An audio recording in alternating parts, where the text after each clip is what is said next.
โกยเป็นบ่ก็มากินแบ่งมาให้นายด้วยนางก็รู้อยู่แหละว่าพี่แอบอ่ะแกงแบบบ้านเราบ่นั่งเถอะตำแล้วเปล่าตอนนั้นสิเขาแล้วโอ้ยเป็นยังลำยานางพอดีแหละตัวเฮ็ดปวดจังไหนเอาลำยาดาไม่ใช่เขาเบื่อ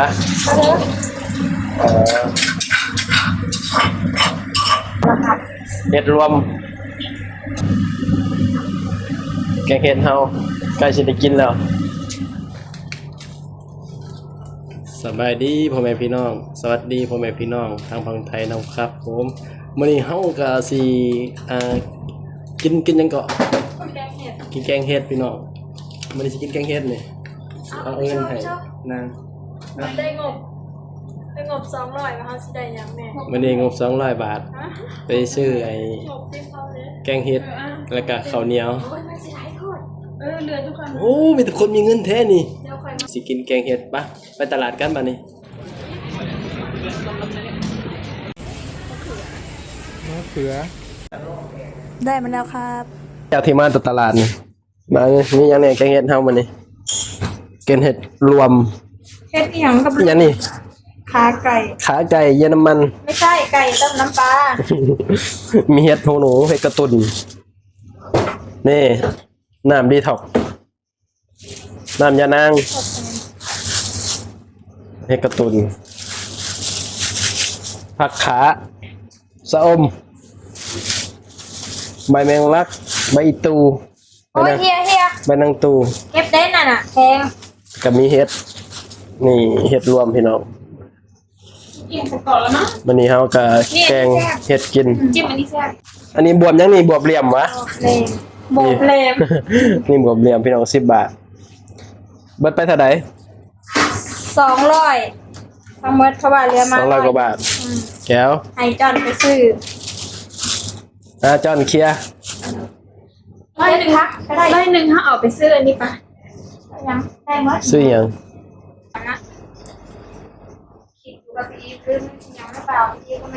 มันเริ่มไม่หลังมันจะมีไอเดียก่อนแล้วมันก็สุรสเขามีบ่ล่ะ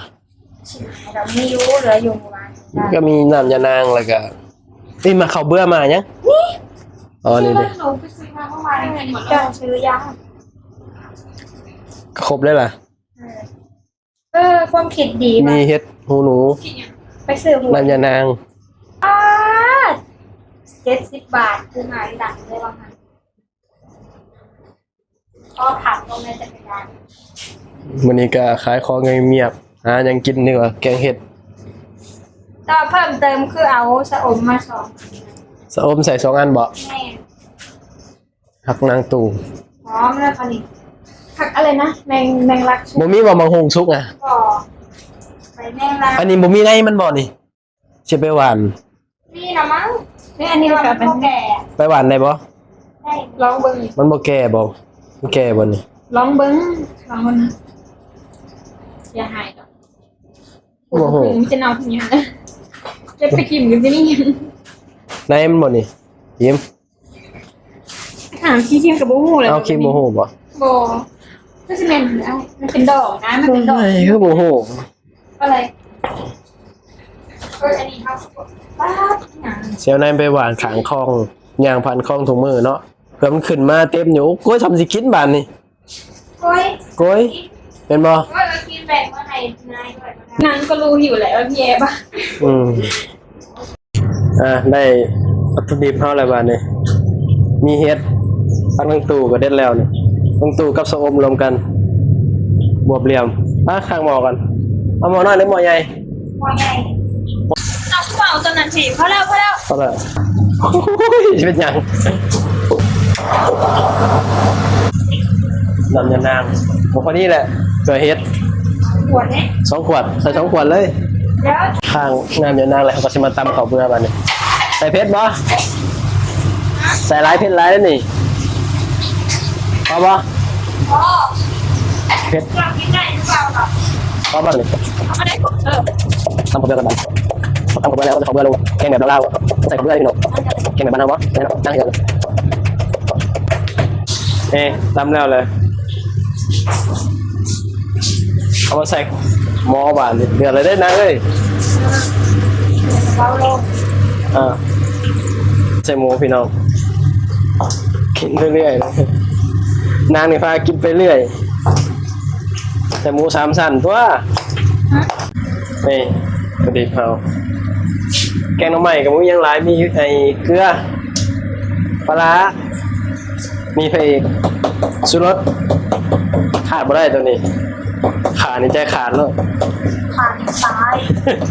ขาดนี่คือโบแซ่บเลยพวกแกงพวกต้มขาดสุรสจังไหน เอาน้ำยาล้างเฮ้ยไม่ใช่ เขาเบื่อ เอาเลย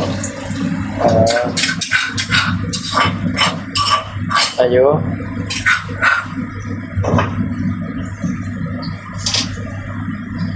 เราส้มเล็กล่ะ เวทบอก แล้วชิมเอาความเป็นใส่ เลย สารพัด เห็ดรวม แกงเห็ดรวมเหมือนนี้โอ้เครื่องหมอ เพราะว่า เพราะ เขาบ่มีเห็ดอะไรนะบ่มีเห็ดปวก จะเห็ดปวกเนาะเห็ดปวกไปตาแซ่บอยู่ได้พี่น้องเห็ดโคนเห็นไหม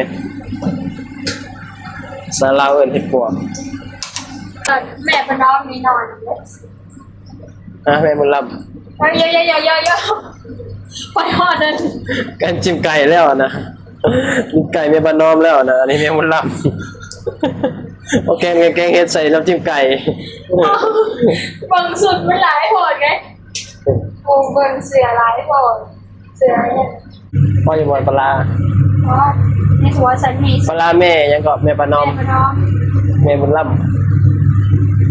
ปลาแม่เป็นน้องทำจิ้มไก่แม่เป็นลัก พ่อจะวะพ่ออย่างไรวะ อ๋อ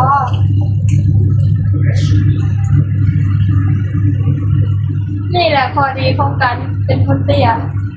ก็จะง่าย ไปลงไปยังรถดีบ่ ๆ พระเอกได้ใช่ยังพระเอกขายไม่ได้แล้วพระเอกนี่ อย่าให้เขาเบิ่งนี่ อย่าเขาจะเล่าใส่ โอ้ยเป็นยังดอก เขาให้หมั มาใส่กับมาแซวเลย เขาให้หมัว่าเพราะว่าพูดไม่รู้ว่าหนูว่ากินจะลดเยอะ แต่ต้องไปบวบเหลี่ยม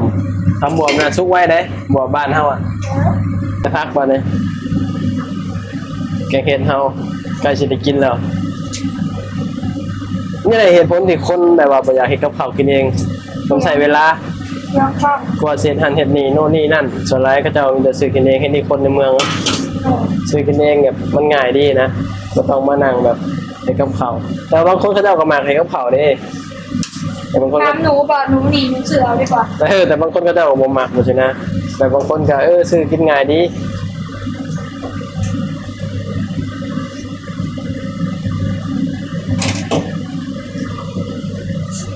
แกงเห็ดเฮาเราพักอยู่แป๊บหนึ่งจะได้กินแล้วพี่น้องประมาณนี้แหละแกงเห็ดมีเดือดไปกินข้าวข้าววัน บอยันผิกไปกับถวยพี่ดิฟ ลูกโดดวะ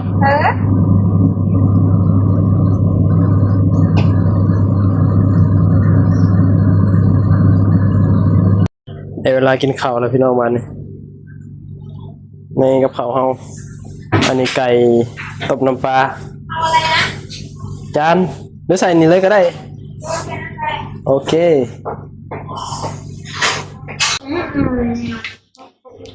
ไปกินข้าวกันบ้านนี้พี่น้อง อร่อย พอกันคลิปหน้าบ๊ายบาย แล้วก็ พอกันคลิปหน้าสบายดีสวัสดีครับ